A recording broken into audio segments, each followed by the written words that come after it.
निर्देशांक ज्यामिति आपके एग्जाम में बहुत ही महत्वपूर्ण चैप्टर है और निर्देशांक ज्यामिति आपके एग्जाम में तो पूछा ही जाता है। सो इस वीडियो में मैं आपको निर्देशांक ज्यामिति के बारे में पूरी जानकारी देने वाला हूं। सो वक्त जाया ना करते हुए सबसे पहले आप इस वीडियो को एक लाइक कर दीजिए और हमारे चैनल को सब्सक्राइब करके बेल आइकन प्रेस कर दीजिए।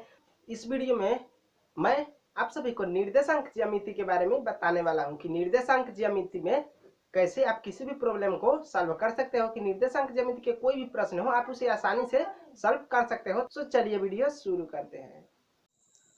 इस वीडियो में मैं आप सभी को निर्देशांक ज्यामिति के बारे में बताने वाला हूं कि निर्देशांक ज्यामिति का इस वीडियो में आप पूरी जानकारी पा सकते हैं। तो इस वीडियो को आप पूरा देखिए और अगर ये वीडियो आपको पसंद आए तो प्लीज़ इस वीडियो को लाइक ज़रूर कीजिए। सो चलिए अब मैं आपको निर्देशांक ज्यामिति के बारे में कुछ बेसिक चीज़ें बता देता हूँ। सबसे पहले मैं आपको एक चतुर्थांश के माध्यम से समझा देता हूं कि निर्देशांक ज्यामिति में किन चीज़ का सबसे अधिक महत्व होता है। अब मैं यहाँ पर एक चतुर्थांश बना देता हूं। सो आप यहाँ पर बारीकी से देखिए और आसानी से इसे समझिए। यहाँ पर मैं एक चतुर्थांश बना दूंगा और चतुर्थांश बनाने के बाद यहाँ पर y और यहाँ पर हो जाएगा y डैश और यह जो अक्ष है वो हो जाएगा x डैश और यहाँ पर हो जाएगा x। तो इस चतुर्थांश को आप आसानी से समझ सकते हैं कि ये वाला जो अक्ष है वो x अक्ष है और यह y अक्ष है और जो बीच में होता है यानी कि सेंटर में ये हमारा O है, O बिंदु। तो अब आपको आसानी से समझना है कि कौन सा चतुर्थांश यानी कि किस पद में प्लस होता है और कौन सा माइनस होता है और कौन प्लस माइनस होता है, तो आप इसमें आसानी से समझ सकते हैं। सो यहाँ पर ये जो है यह प्रथम पद है, यहाँ पर हम लिखेंगे प्रथम पद और इसमें जितने भी अंक होंगे वे सभी पॉजिटिव होंगे यानी कि प्लस प्लस होंगे, यानी कि y अक्ष पर भी प्लस ही होगा और x अक्ष पर वाले भी प्लस होंगे। सो आप यहाँ इस पद में सभी प्लस प्लस ही होंगे और इस पद में यह जो है ये द्वितीय पद है, द्वितीय पद और इसमें होते हैं माइनस और प्लस, यानी कि x अक्ष पे यहाँ पे माइनस होंगे और y अक्ष पे प्लस होंगे और यहाँ पे है हमारा तृतीय पद, ये है तृतीय पद और तृतीय पद में माइनस माइनस होते हैं, यानी कि x अक्ष पर भी सारे अंक माइनस में ही होते हैं और y अक्ष पे भी माइनस में ही होते हैं और ये है हमारा चतुर्थ पद।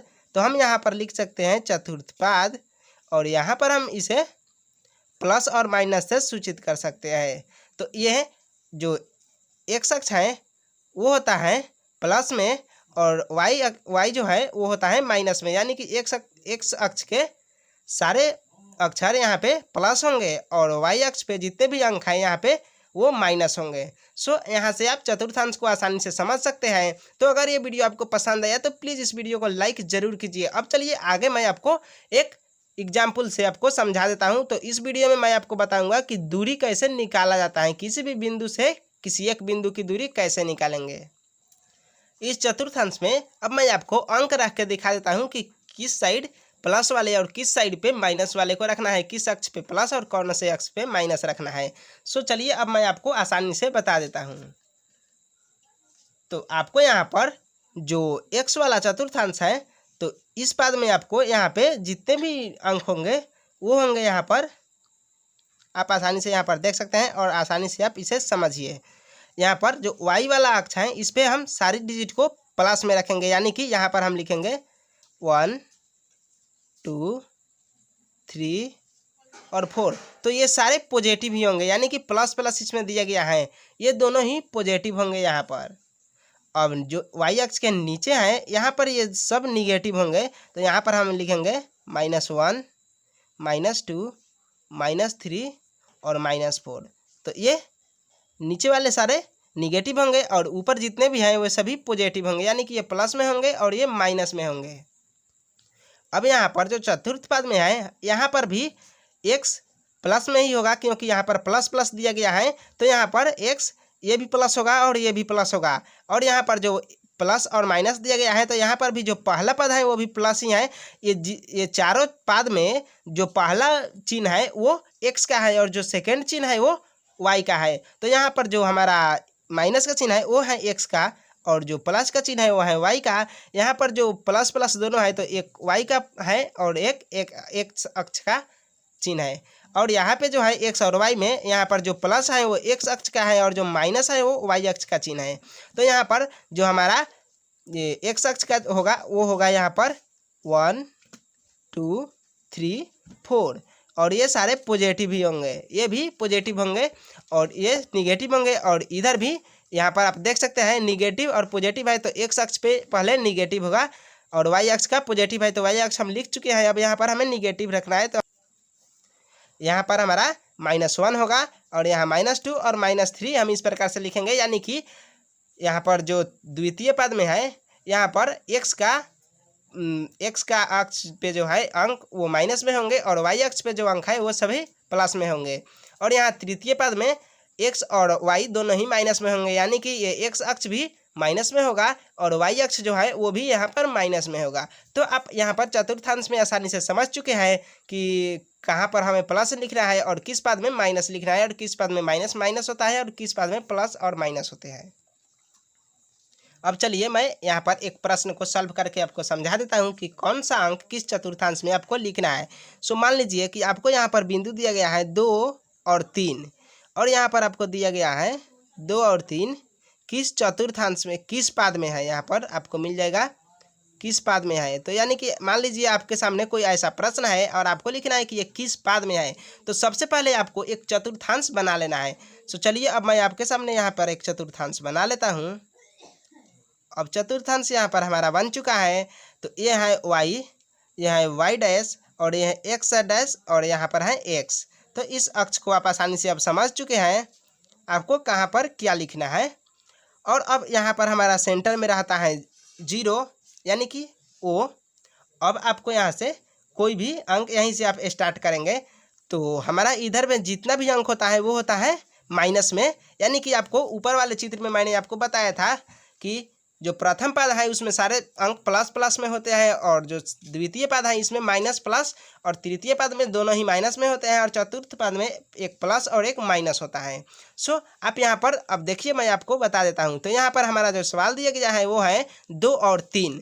तो 2 और 3 को हमें निकालना है। तो यहाँ पर हम पहले चारों चतुर्थांश को फिल कर देते हैं। तो यहाँ पर हम पहले लिखेंगे 1 2 और 3। हम यहाँ पर 3 तक जाएंगे। एक अंक हम यहाँ से बेसी ले लेते हैं, एक अंक ज़्यादा ले लेते हैं ताकि हमें आसानी हो इसे सॉल्व करने में। अब हम यहाँ पर इस साइड भी लिखेंगे तो यहाँ भी हमारा प्लस प्लस ही होता है। तो हम यहाँ पर भी लेंगे 1 2 और 3। आप यहाँ पर सावधानी से देखिए और इस प्रश्न को आसानी से आप समझिए। यहाँ पर भी होगा 1 2 और 3। यहाँ पर भी आप देख सकते हैं यहाँ पर तो ये होगा माइनस में, यानी कि यहाँ पर हमारा माइनस और प्लस होता है। तो जो हमारा ये माइनस प्लस वाला पद है यानी कि आप यहाँ पर चित्र में ऊपर देख सकते हैं यहाँ पर ये माइनस और प्लस में द्वितीय पद माइनस और प्लस में होता है। तो एक्स पे पहले माइनस आता है और फिर वाई पे प्लस आता है। तो यहाँ पर भी आप देख सकते हैं पहले हमारा एक्स पे माइनस आया और ऊपर यहाँ पर वाई में प्लस है। अब यहाँ पर ये भी माइनस में ही होते हैं तो हम यहाँ पर लिख सकते हैं -1 3। ये भी माइनस में ही होते हैं और यहाँ पर प्लस प्लस होते हैं और ये जो है ये माइनस माइनस हो चुका है। आप यहाँ पर देख सकते हैं माइनस माइनस और यहाँ पर है प्लस माइनस, यानी कि एक्स अक्ष पे पहले प्लस लिखेंगे और उसके बाद वाई अक्ष पे माइनस है और यहाँ पे होता है माइनस प्लस, यानी कि इस चतुर्थांश में पहले माइनस यानी कि एक्स अक्ष माइनस और वाई अक्ष प्लस में। अब आपको यहाँ पर इस सवाल में क्या दिखाना है कि 2 और 3 किस पद में है, यानी कि ये दोनों पद आप देख रहे हैं कि यहाँ पर दोनों ही पॉजिटिव है, यानी कि दोनों प्लस प्लस है। 2 प्लस और 3 भी प्लस में है।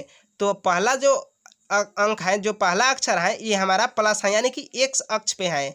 जो पहला अंक है वो एक्स अक्ष का है और जो दूसरा अंक है हम यहाँ पर आपके सामने आपको समझा देते हैं। यहाँ पर पहला अंक होता है एक्स का।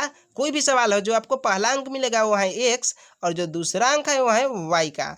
तो आप यहाँ पर देख सकते हैं कि जो पहला अंक है 2 वो एक्स अक्ष पर है। तो आपको एक्स अक्ष पे 2 यहाँ पर ढूंढ लेना है। तो यहाँ पर 2 है तो हम यहाँ पर चिन्ह लगा देंगे 2 और जो वाई है वो 3 है। वाई अक्ष पर 3 है तो यहाँ पर वाई अक्ष पर आपको 3 मिल जाएगा।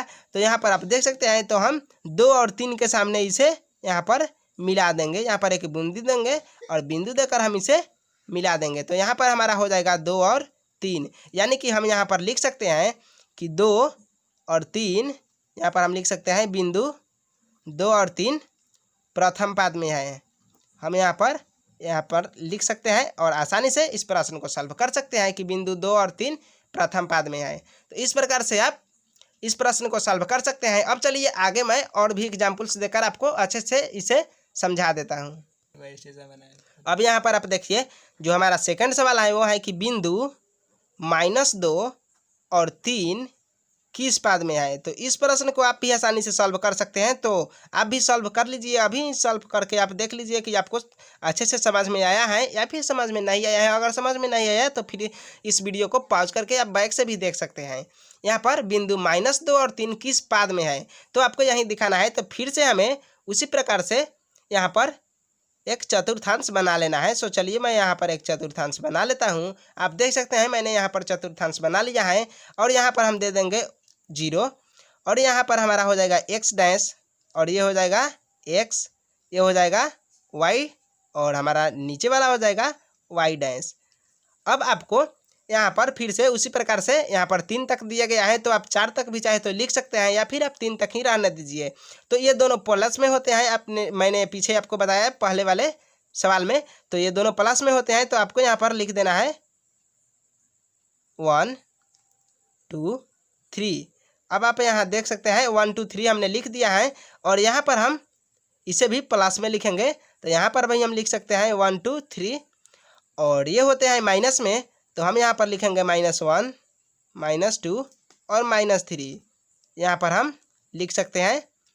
अब ये भी माइनस में होता है, तो हम यहाँ भी लिखेंगे -1 -2 और -3, यहाँ पर हम लिख सकते हैं। अब लिखने के बाद आपको यहाँ पर क्या दिखाना है, -2 और 3, -2 और प्लस का 3 किस पाद में है। तो x पर माइनस और y पर आपको प्लस खोजना है, यानी कि x अक्ष पे माइनस किधर होता है, तो x अक्ष पर इधर तो दोनों प्लस होते हैं, x अक्ष पे प्लस और y अक्ष पे भी प्लस, तो आपको इधर ही अब इसे ढूंढना है। तो यहाँ पर दिया गया है x अक्ष पे, ये जो हमारा मैंने आपको पिछले सवाल में बताया था कि ये है पहला मान x का और दूसरा जो मान है वो है y का। तो पहला x अक्ष पे है और दूसरा y अक्ष पे, तो यहाँ पर आप x अक्ष पे -2 आपको यहाँ पे ढूंढना है। तो यहाँ पर आपको मिल चुका है -2, तो यहाँ पर हम चिन्ह लगा देंगे और y अक्ष पे हमें +3 खोजना है। तो यहाँ पर आप देख सकते हैं y अक्ष पर +3, क्योंकि नीचे तो y अक्ष पे -3 दिया गया है, लेकिन आपको यहाँ पर +3 खोजना है। तो यहाँ पर +3 दिया गया है, तो हम यहाँ पर इसको भी यहाँ पर चिन्ह लगा लेंगे और इसके सामने हम 2 और 3 के सामने यहाँ पर एक बिंदु दे देंगे और हम इसे यहाँ पर चिन्ह लगा देंगे। अब यहाँ पर आसानी से हमें मिल चुका है और हम यहाँ पर लिख सकते हैं -2 और 3, यहाँ पर हम लिख सकते हैं। और इस प्रकार से आप यहाँ पर लिख सकते हैं कि -2 और 3 द्वितीय पाद में है, यहाँ पर आप लिख सकते हैं। अब आप यहाँ पर देख सकते हैं मैंने इस सवाल को भी आपको आसानी से समझा दिया है। तो अगर ये वीडियो आपको पसंद आया है तो प्लीज़ इस वीडियो को लाइक कीजिए, क्योंकि यह वीडियो तो आपको पसंद आने ही वाला है, क्योंकि आपको यहाँ पे बहुत अच्छे से समझाया जा चुका है।